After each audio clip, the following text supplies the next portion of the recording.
अगर हमें निफ्टी और सेंसेक्स में इन्वेस्ट करना है तो सबसे पहले हमें निफ्टी और सेंसेक्स को समझना पड़ेगा। जो निफ्टी और सेंसेक्स हैं ये दोनों इंडेक्स हैं। जो निफ्टी इंडेक्स है एनएससी का और जो सेंसेक्स इंडेक्स है बीएससी का।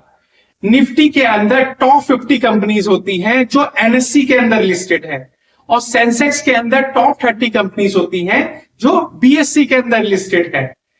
और अगर हमें सेंसेक्स और निफ्टी में इन्वेस्ट करना है तो हम डायरेक्टली इन दोनों के अंदर इन्वेस्ट नहीं कर सकते।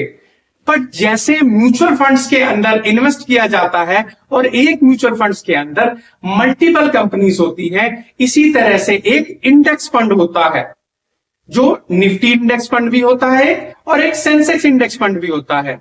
अगर हम सेंसेक्स इंडेक्स फंड पर इन्वेस्ट करते हैं तो हम उन कंपनियों पर इन्वेस्ट कर देते हैं जो सेंसेक्स के अंदर टॉप 30 कंपनीज आती हैं जो बीएससी पर लिस्टेड हैं। और अगर हम निफ्टी इंडेक्स फंड पर इन्वेस्ट करते हैं तो हम उन टॉप 50 कंपनीज पर इन्वेस्ट करते हैं जो एनएससी पर लिस्टेड है।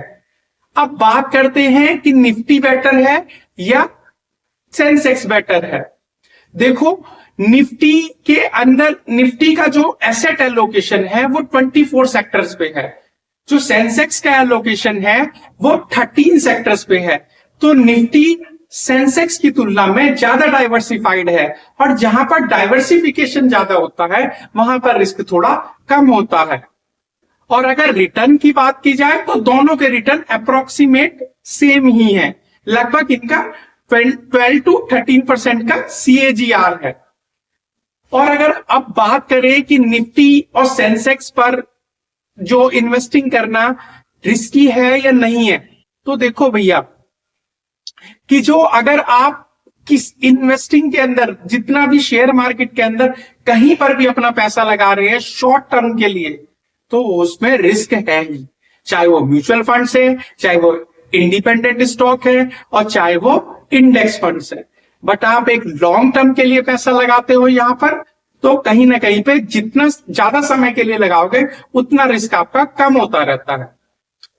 और अगर अभी भी आपने मेरे चैनल को सब्सक्राइब नहीं किया है और मेरी वीडियो को लाइक नहीं किया है तो please subscribe my channel and like my video.